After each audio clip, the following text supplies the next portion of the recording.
네, 오늘 말씀은 요한복음 17장 20절에서 26절 말씀입니다. 요한복음 17장 17장 20절에서 26절까지 말씀입니다. 함께 교독하겠습니다.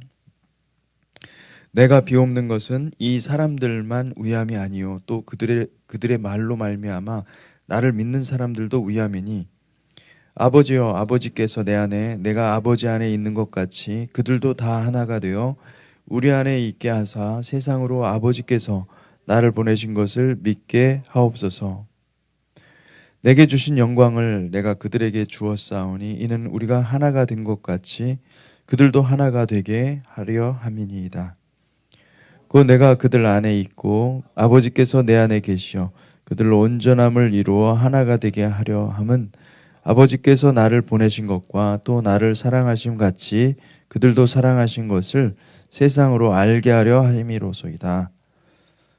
아버지여 내게 주신 자도 나 있는 곳에 나와 함께 있어 아버지께서 창세전부터 나를 사랑하심으로 내게 주신 나의 영광을 그들로 보게 하시기를 원하옵나이다. 의로우신 아버지여 세상이 아버지를 알지 못하여도 나는 아버지를 알았사옵고 그들도 아버지께서 나를 보내신 줄 알았사옵나이다. 내가 아버지의 이름을 그들에게 알게 하였고 또 알게 하리니 이는 나를 사랑하신 사랑이 그들 안에 있고 나도 그들 안에 있게 하려 함이니이다. 아멘. 아멘. 요한복음 17장 굉장히 어려운 본문입니다. 왜냐하면 이게 주님께서 십자가에 달리시기 그 마지막 달리시는 그 마지막 사역을 앞에 두고 아들로서 아버지께 드리는 기도문인데 우리가 볼 때는 굉장히 어려운 말씀들이 많죠. 이게 대제사장적인 기도라고 알려져 있는 이 기도는 예수께서 왜 하늘의 모든 영광을 내려두고 이 땅에 오셔서 땅에 떨어져 죽어 썩어지는 한 알의 밀알같이 골고다 십자가를 짊어지셔야 했는가를 말씀해주고 있습니다. 1절에 보니까 예수께서 이 말씀을 하시고 눈을 들어 하늘을 우러러 이르시되 아버지여 내 때가 이르렀사오니 아들을 영화롭게 하사 아들로 아버지를 영화롭게 하옵소서. 이 말씀에 사실은 굉장히 많은 것들이 함축이 되어 있습니다. 1절에서 이렇게 여기서 그 때라는 말이 나오지 않습니까? 이 카이로스라는 말인데 아버지여 때가 이르렀사오니 때가 이르렀다. 이 때는 십자가의 때지요. 십자가를 지는 때, 그 때가 이르렀다 이렇게 말씀하고 있습니다. 근데 예수께서 이 아버지의 아들로서 이 때가 이르렀다라는 말씀은 예수께서 아버지의 아들로서 철저하게 아버지의 뜻에 순종하여서 모든 일을 아버지께 올려드렸다. 그러니 이제 마지막 관문인 십자가를 이제 주시기로 하나님께서 약속하셨으므로 그 때가 이르렀다 이렇게 말씀하고 있는 것입니다. 이 카이로스라는 말이 굉장히 중요한 말입니다. 이 카이로스는 주님의 때, 질적인 시간을 말하는 거죠. 시간에는 두 종류가 있는데 크로노스와 카이로스가 있습니다. 크로노스는 우리가 느끼는 시간입니다. 우리가 경험하는 시간, 양적인 시간입니다. 이 카이로스는 질적인 시간인 거죠. 그래요. 이 질적인 시간이 어떻게 만들어지느냐? 이 질적인 시간이 크로노스가 아무리 많아도 이 질적인 시간이 될 수가 없습니다. 질적인 시간은 순종하면 열리는 것이죠. 그러니까 내가 주님의 말씀에 순종하면 그 시간이 바뀌는 겁니다. 카이로스는 그게 때가 찬다, 때가 이른다. 우리가 이제 그런 경우도 있지 않습니까? 우리 아이들을 키우다 보면은 애가 이제 철이 들었다. 이 철이 아이러니 아니잖아요. 때가 찼다 이런 뜻이거든요. 철이 들었다. 그러면은 이제 말귀를 알아듣고 순종할 줄도 알고 엄마 아빠를 사랑하는 것도 알고 어떻게 하는지 다 아는 거죠. 때가 돼서, 때가 이르러서. 그런 것처럼 이 질적인 시간이라는 것이 무엇이냐? 이 카이로스는 아들의 순종, 아들의 순종이, 그러니까 이때까지 공생의 기간 동안에 주님은 철저하게 순종을 하셔서 때가 찬 것입니다. 때가 차서 이제 아버지께서 그 시간을 열어 주신 것이라고 볼 수가 있는 것이죠. 이 카이로스를 가장 정확하게 설명할 수 있는 본문은 창세기 22장이에요. 창세기 22장에 아브라함이 카이로스를 만나죠. 아브라함이 때가 이르는 겁니다. 때가 차서 아버지께서 하나님께서 명령하십니다. 근데 그 창세기 22장 그 전에 보면은 하나님께서 내 앞에서 완전하게 행하라 명령하십니다. 그러니까 아브라함은 철저하게 순종을 배운 겁니다. 철저하게 순종을 배워서 그 순종의 때가 순종을 철저하게 하다 보니까 때가 찬 것이죠. 주님의 때가 온 거예요. 그래서 그때는 어떤 때인가? 그 카이로스는요, 아버지의 명령에, 아버지의 말씀에 완전한 순종을 하는 때입니다. 그 순종을, 이 마지막 그 순종을 통과해야 됐던 거예요. 아브라함도 마찬가지. 아브라함도 아들을 바치라는 그 하나님의 말씀에 대해서 철저하게 순종하는 모습을 볼 수가 있죠. 근데 주님이 보시고자 하는 것은, 하나님께서 이 아브라함의 순종을 통해서 보시고자 하는 것은 그가 순종했느냐 안 했느냐 이게 중요한 게 아니라 하나님은 그 아브라함 마음 중심을 하나씩 살펴보고 계시는 것입니다. 그러니까 철저한 순종인 거죠. 철저한 순종. 번제에 쓸 나무를 준비하고 나귀의 안장을 얹고 사환들과 종들과 그 아들과 함께 사흘길을 걸어서 모리아를 향하는 그 과정 그 자체, 그걸 과정을 기록하고 있지만 아브라함의 마음을 보고 아브라함의 중심을 보는 것입니다. 여러분, 우리 주님도 아브라함과 같이 철저하게 순종했다는 것을 기억하시기를 바랍니다. 그래서 때가 이르는 거예요. 때가 차서 하나님께서 때가 이르러 싸우니 아들을 영화롭게 하사, 아들로 아버지를 영화롭게 하옵소서. 여러분, 우리는 그 카이로스가 얼만큼, 우리가 카이로스를, 그러니까 그때 순종의 때를 얼만큼 만들어가고 있습니까? 우리 인생에 순종의 때가 있는 겁니다. 이 카이로스가 있는 거예요. 이 카이로스가 연결되어서 마지막 최종 카이로스까지 가야 되는 거예요. 근데 많은 분들은 카이로스를 모르는 거죠. 카이로스를 모르고 그냥 시간만 다 허비하고 많은 인생을 살아가는 것입니다. 그래서 우리가 하나님께 순종하는 것, 예수 그리스도를 만나는 것, 이것은 카이로스입니다. 카이로스를 통해서 예수 그리스도를 만나고 예수 그리스도와 연합하는 줄 믿습니다.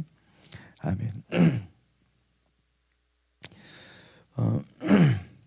주님은 철저하게 순종하셨고, 그리고 하나님께서는 그 순종을, 주님의 순종을 보시고 만족해 하셨습니다. 기뻐하셨습니다. 그래서 그 때가 임박한 것이죠. 근데 창세기 22장에서 우리가 이제 많은 경우 이제 아브라함의 순종을 많이 묵상하지 않습니까? 근데 창세기 22장은 정확히 말하면 아브라함의 순종도 있지만은 이삭의 순종이야말로 우리가 정말 눈여겨봐야 되는 대목이라고 할 수 있습니다.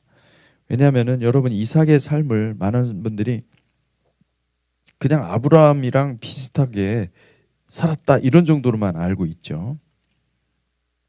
기록된 분량도 뭐 많지 않고 또 뭔가 뚜렷하게 두각을 나타내는 것도 없어요. 이삭은 그냥 그렇게 살았다 이것으로 끝나는 것처럼 보이는데 사실은 이삭의 삶에서요, 창세기 22장에 그 이삭이 순종한 거, 이삭이 순종한 것을 잘 생각을 하셔야 됩니다. 그것을 보면은 이삭은 자신을 드린 겁니다. 자기 생명을 드린 거예요. 그래, 뭐 아브라함은 하나님의 음성을 듣고서 순종했다고 합시다. 근데 아들은 뭡니까? 아버지는 제사를 드리는 제사장의 입장이라고 한다면은 아들은 제물이거든요. 제물로서 자기를 드리는 거예요. 자기가 원하는 것도 아니고 그냥 아버지가 갑자기 어느 날 제사를 드리러 간다. 그 가는 도중에 물어봅니다. 아들이. 아니 다 있는데 그 번제할 양은 어디 있냐고. 아버지께서 준비하시는. 그러니까 아들은 그냥 끌려간 겁니다. 가가지고 보는데 갑자기 아버지가 돌변하더니 자기를 묻고 그러고 있는 거예요. 근데 그때 이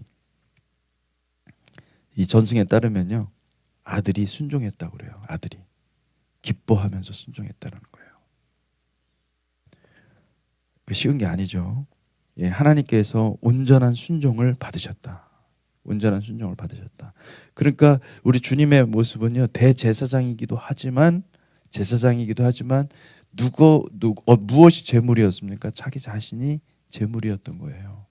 그래서 이것을 그렇게 기도를 우리가 이해를 할 때 이 요한복음 17장 이 기도는 대제사장으로서 하나님 앞에 올려드리기는 기도이기도 하지만은 동시에 제물로서 자신을 드리는 자신의 그 제물됨이 나와 있는 것을 볼 수가 있습니다.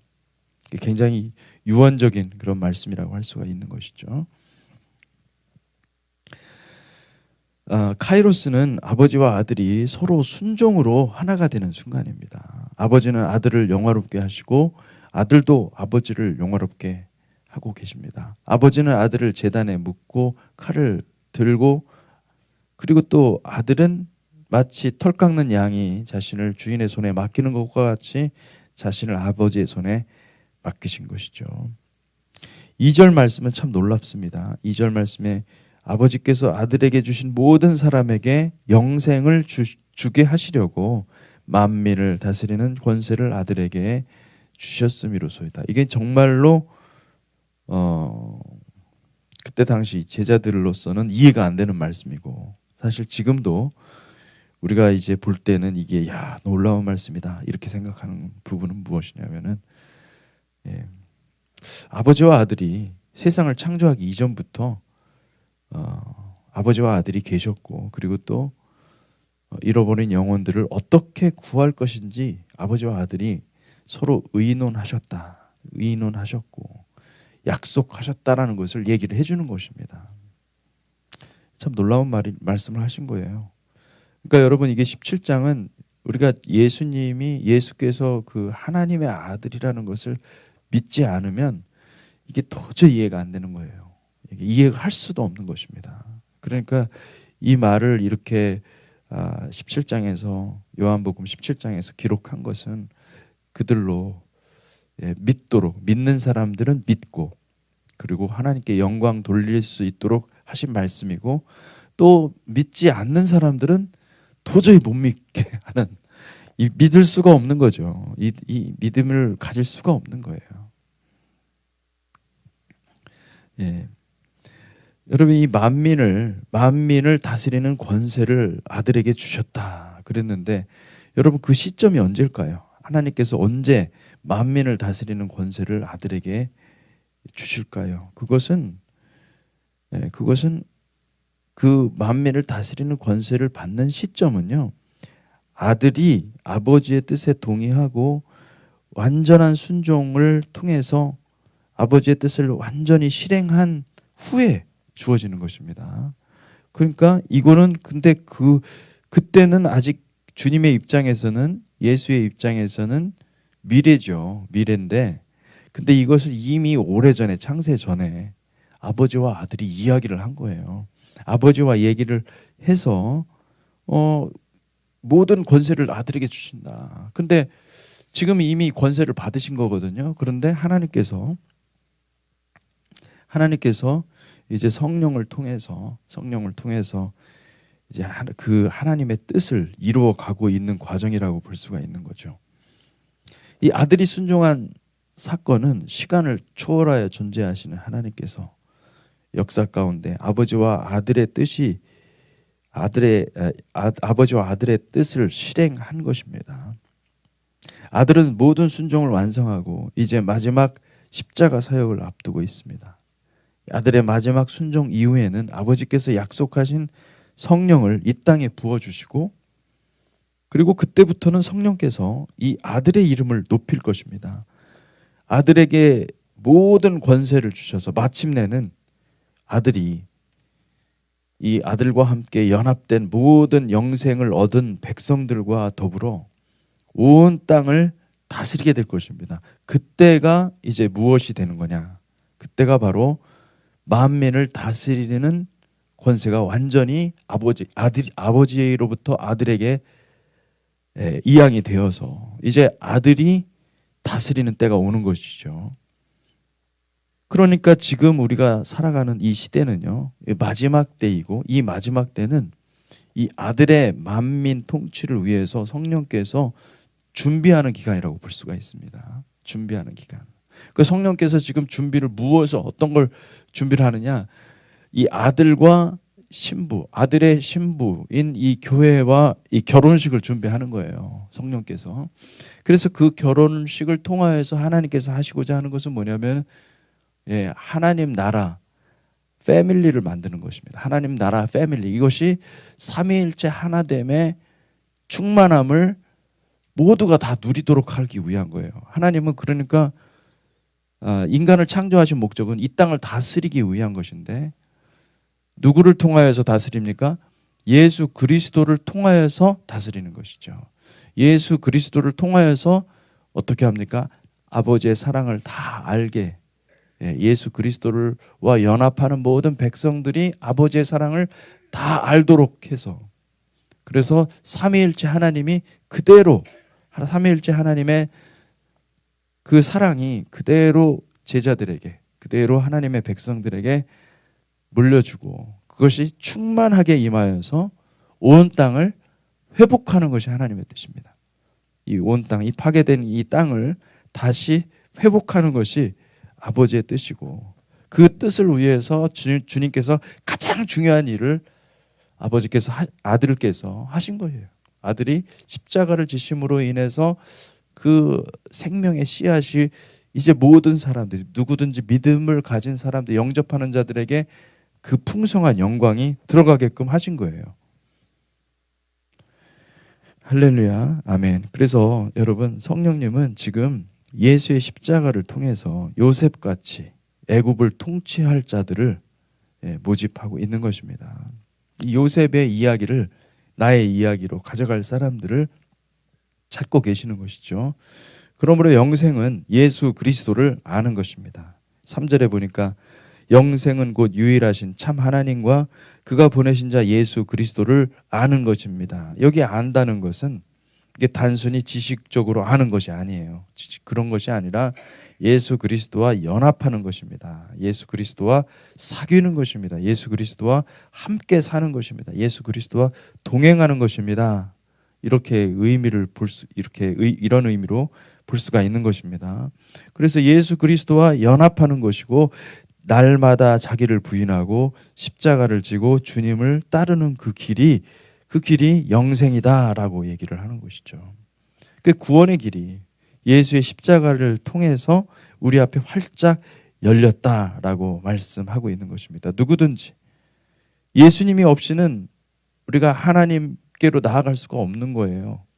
예수님의 십자가가 없었을 때는 이것이 도저히 불가능한 일이었어요. 어떻게 우리가 성경에 있는 모든 율법을 다 지켜 행할 수 있습니까? 그렇게 행할 수가 없는데, 근데 이제 주님께서는 십자가에 달려 죽으심으로 인해서 이제 누구든지, 예수님은 인격으로 오셨으니 우리와 함께 대화하실 수 있는 분이시거든요. 그러니까 주님을 통해서 우리가 진리로 나아갈 수 있다라고 말씀하고 있는 것입니다.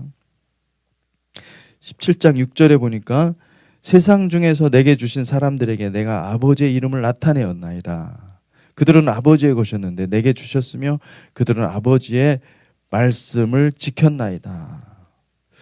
참 놀라운 말씀을 하고 계시는 것입니다. 여러분, 주님은 아들은 빛으로 오신 거예요. 창조의 빛이요 영광의 빛이에요. 아버지의 영광을 나타내는 빛이셨어요. 그래서 그 빛을 나타내신 것입니다. 여러분, 우리가 여기서 기억해야 될 게 뭐냐면은 우리는 빛이 아니라는 거예요. 우리는 빛이 아닙니다. 우리는 빛의 조명을 받는 대상이에요. 대상이요 객체입니다. 우리는 빛을 받을 때 환하게 빛나는 존재이지 빛 그 자체는 아닌 거예요. 우리가 주님 안에 거할 때에는 세상의 빛과 소금의 역할을 감당할 수 있습니다. 그런데 주님 안에 거하는 것 없이 내가 빛과 소금의 역할을 내려고 내 빛을 막 발하기 시작하잖아요. 그러면은 그 빛은 주님의 빛이 아니고 나의 빛입니다. 내 노력과 나의 의와 내가 선함에 된 우리는 선한 존재가 아니에요. 그런데 내가 선한 척하는 것이죠. 그렇게 해서 나아가는 빛은 진짜가 아닌 거예요. 그건 진짜 빛이 아니라 나의 빛이에요. 네. 주님이 원하시는 건 뭐냐면은 우리가 주님 안에 거해서 주님의 빛이 드러나도록 하는 것이 그 주님이 원하는 건데 많은 사람들이 그 착각을 합니다. 내가 어떻게 뭐 의롭게 살려고 내가 뭐 하려고 하면 할수록 자기 모순에 빠지는 거예요. 우리는 빛을 먼저 받아야 하는 존재임을 망각해서는 안 됩니다. 그렇게 우리가 그걸 망각하면요 자기 의에 빠집니다. 자기 의에 빠져서 멸망하는 존재가 되고 오히려 사탄의 도구가 되는 것이죠. 그래서 여러분 주님 안에 거하는 것은 너무나 중요한 것이죠. 주님 안에 거하면 열매는 자연스럽고 그리고 주님 안에 거하면 우리가 아버지께 더 가까이 갈 수가 있는 것입니다. 9절에 보니까 17장 9절에 내가 그들을 위하여 비옵나니 내가 비옵는 것은 세상을 위함이 아니요 내게 주신 자들을 위함이니 그들은 아버지의 것이로소이다. 그러니까 예수께서 아들로서 모든 이들에게 비추는 빛으로 이 땅에 오셨는데 근데 주님이 아셨습니다. 모두가 다 빛으로 나오지 않고 아버지의 택한 아버지의 것, 아버지의 소유죠. 아버지의 소유들만이 결국에 구원의 길에 들어설 것이라는 사실을 알고 계신 거예요. 이게 참 놀라운 거예요, 사실은. 그 주님이 이 땅에 오시기 이전부터 이 사실을 아신 것입니다. 본래 아버지의 뜻이었다는 거예요. 그게 아버지의 뜻이었다는 거예요. 이 땅에 오신 게 다 구원하기를 원하시지만은 우리 주님이 다 구원하기를 원하지 않겠습니까? 다 원하시죠. 그런데 주님이 그 동시에 알고 있었던 건 뭐냐면은 아버지의 뜻이 무엇이냐? 아버지의 뜻은 아버지가 택한 백성들을 구원하는 것이 아버지의 뜻이었다는 거예요. 여기에는 좀 아이러니 같은 게 있어요. 뭐냐면은 우리는 아버지의 뜻을 정확히 알지 못하잖아요. 그러니까 우리는 굉장히 답답한 겁니다. 누구는 버리고 누구는 택하고 뭐 이런 일들이 일어난다는 얘기인데 결국은 이거 참 어떻게 이해를 해야 되나. 이 아이러니가 있는 거예요. 많은 사람들이 이 예정론 얘기하면서 오해를 많이 하는 거예요. 여러분 이거는 누구를 택하고 누구를 버리고 이거는요 우리는 알 수가 없잖아요. 아버지만 아시는 거지. 주님도 사실은 주님의 삶의 영역에서만 그 가룟 유다 멸망의 자식이라고 주님이 아버지께서 말씀하셨으니 아는 것일 뿐이지. 그렇죠? 우리를 다 아는 게 아니란 말이에요. 그럼 아버지의 지식은 우리가 모르는 겁니다. 누가 택할 자인지 누가 버림을 받을 자인지 아무도 모르는 거예요. 알 수가 없는 겁니다. 그걸 어떤 분들은 그렇게 예정론을 그렇게 주장하시는 분들을 보면 있잖아요. 그러니까 예정론을 잘못 이해한 겁니다. 예정론이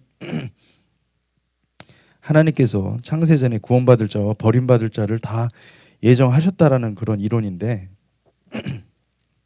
실제로 성경은 그렇게 얘기하고 있고 그렇게 얘기하고 있기 때문에 우리가 믿고 있는 건데 예정론을 오해해가지고 내가 예수 믿고 있으니 나는 택함 받은 백성이고 예수 믿지 않은 저 사람들은 구원받지 못할 백성들이다. 이렇게 생각을 한단 말이죠. 여러분 이게 맞습니까? 이게 틀린 말이거든요. 예, 우리 인생은요. 여러분 잘 생각을 해보세요. 한 치 앞도 모릅니다. 그 구원을 주시는 분은 하나님이시고 택함을 입은 것도 하나님께서 하시는 것이고 주권적으로 하나님께서 하시는 거지. 마찬가지입니다. 버리는 것도 구원 받았다가 버림을 받을 수도 있잖아요. 근데 그 버림을 받는 것도 누가 하시는 겁니까? 그걸 우리가 하는 게 아니에요. 그거 하나님께 달려 있는 거지. 그러니까 예정론을 정말 정확히 알고 있다고 한다면은 그러면 두렵고 떨림으로 우리가 내가 정말 주님의 택함 가운데 거하기를 간절히 열망하는 마음으로 내 자신의 구원을 다시 한번 점검하고 정말 내가 주님의 말씀 안에 서 있는가. 이거를 보면서 내가 회개하고 돌이키는 것이 맞는데 근데 이 예정론으로 어떤 사람들은 말이죠. 예, 자기는 구원받았다는 거예요. 확신 가운데 거하는 거예요. 그 누구도 보증 못합니다. 주님 앞에 가서 나 구원받았습니다 이렇게 해도 지옥가 그럼 끝나는 거거든요. 주님이. 그렇잖아요. 그 우리의 운명을 결정하는 건 하나님에게 달려있는 건데 우리가 어떻게 그렇게 합니까? 이 구원의 확신이라는 것이요 두 종류가 있는 거예요. 구원의 확신은요 너무 필요한 겁니다. 이 구원의 확신이 감격이 돼야 돼요. 야, 이거 내가 나의 의로 구원받는 게 아니라 하나님의 전적인 은혜로 내가 구원받았구나. 이 구원의 확신은요 항상 지속돼야 됩니다. 그런데 거짓 구원의 확신이라는 게 있는 거예요. 뭐냐면 나는 구원받았겠지. 나는 이렇게도 교회도 다니고 열심히 기도도 하는데 다 구원하셨겠지라고 생각하면서 그냥 뭐 따놓은 당상이라고 생각하고 살아가는 사람들이 있습니다. 이게 구원의 확신입니까? 주님 보증 못해요. 두렵고 떨림으로 구원을 이루어가라고 말씀하고 계시는 것입니다. 여러분 구원의 감격이 되시기를 주님의 이름으로 축복합니다. 아멘. 이 멸망의 자식은 아버지도 알고 아들도 알았던 신적인 지식이었던 거예요. 우리는 누가 멸망의 자식인지 알 수 없습니다. 오직 하나님이시기 때문에 아는 지식인 거예요. 여러분 예정론의 오해에서 해방되시기를 축복합니다. 아멘. 그래서 우리가 복음을 전할 때 중요한 것은 우리가 누가 택함을 받았는지 누가 버림을 받았는지 아무도 알 수가 없는 거예요. 심지어 우리 자신도 알 수 없기 때문에 우리가 두렵고 떨림 가운데서 계속 내가 받은 이 구원의 감격이 진짜인가 아닌가 이걸 항상 돌아보면서 말씀 앞에서 우리 자신을 점검을 해야 되는 겁니다. 그렇지만은 복음을 전할 때도 우리가 힘있게 용기 있게 나가서 복음을 전해야 되는 것은 그것은 아버지께서 구원하시기 때문에 우리가 구원하는 게 아니라 우리의 논리적인 설득으로 구원하는 게 아니라 아버지께서 구원하실 자는 구원하신다. 할렐루야. 예, 믿으시기를 바랍니다. 그래서 믿고 우리가 복음을 증거하는 것입니다. 아멘. 20절에 보니까 내가 비옵는 것은 이 사람들만 위함이 아니요 또 그들의 말로 말미암아 나를 믿는 사람들도 위함이니 아버지여 아버지께서 내 안에 내가 아버지 안에 있는 것 같이 그들도 다 하나가 되어 우리 안에 있게 하사 세상으로 아버지께서 나를 보내신 것을 믿게 하옵소서. 여러분 진정한 하나됨은 무엇입니까? 바로 아버지의 사랑입니다. 아버지의 사랑을 나타낸 거예요. 아들이 그 사랑을 나타냈고 그리고 우리가 그 사랑 안에 거하는 것입니다. 그 사랑 안에 들어가는 것입니다. 그렇게 됨으로써 하나님이 원하시는 것은 무엇이냐면 삼위 하나님께서 아버지와 아들과 성령의 그 관계, 그 사랑 안에서 처음부터 생각했던 것이 무엇이냐면은 이것을 사람들에게 알게 하자. 사람들이 우리 안에 들어와서 그들이 이 땅을 다스리도록 하자. 이게 하나님의 뜻이었던 거예요. 아버지의 뜻이에요. 예. 그 과정 가운데 있는 거예요, 우리는. 그러니까 이 계획을 알고 우리가 주님의 그 계획에 동참하는 것입니다. 할렐루야. 그 그 순종 가운데로 아버지께서 아들을 통하여서 보여주신 그 순종은 예수 그리스도의 십자가인데, 그 십자가를 통해서 우리가 그 사랑 가운데 들어가고, 그리고 그 사랑 가운데 들어가면 우리는 온 땅을 다스리는 자가 된다, 그 말씀을 하고 계시고, 이것이 지금 우리의 눈에는 이렇게 보이는 현실로 나타나진 않아요. 왜냐하면 이 약속으로 주어졌기 때문에 장차 그런 일들을 하나님께서 이루어 가신다라는 것을 얘기를 해주고 있는 것입니다. 주님의 기도를 우리가 이해하면 이해할수록 그 거룩한 하나님의 신비, 하나님의 마음을 알 수가 있습니다. 그 마음으로 기도하시는 저와 여러분들이 되시기를 축복합니다. 우리 같이 기도하겠습니다. 하나님 아버지, 주님의 사랑은 정말 너무나 놀랍고, 그 삼위 하나님의 그 신비스러운 그 사랑 가운데 우리가 더 깊이 들어가기를 원하고, 아버지 주님이 우리를 얼마나 사랑하시는지를 알고 또 그 속으로 깊이 들어가기를 원합니다. 하나님께서 축복하셔서 우리의 기도를 주님, 그 주님의 사랑 가운데로 우리를 안내하시고 이끌어 주셔서 아버지 주님의 사랑으로 우리의 정체성, 우리의 모습이 완전히 변화되는 거룩한 은혜의 시간이 되게 하여 주시옵소서. 예수 그리스도의 이름으로 기도했습니다. 아멘.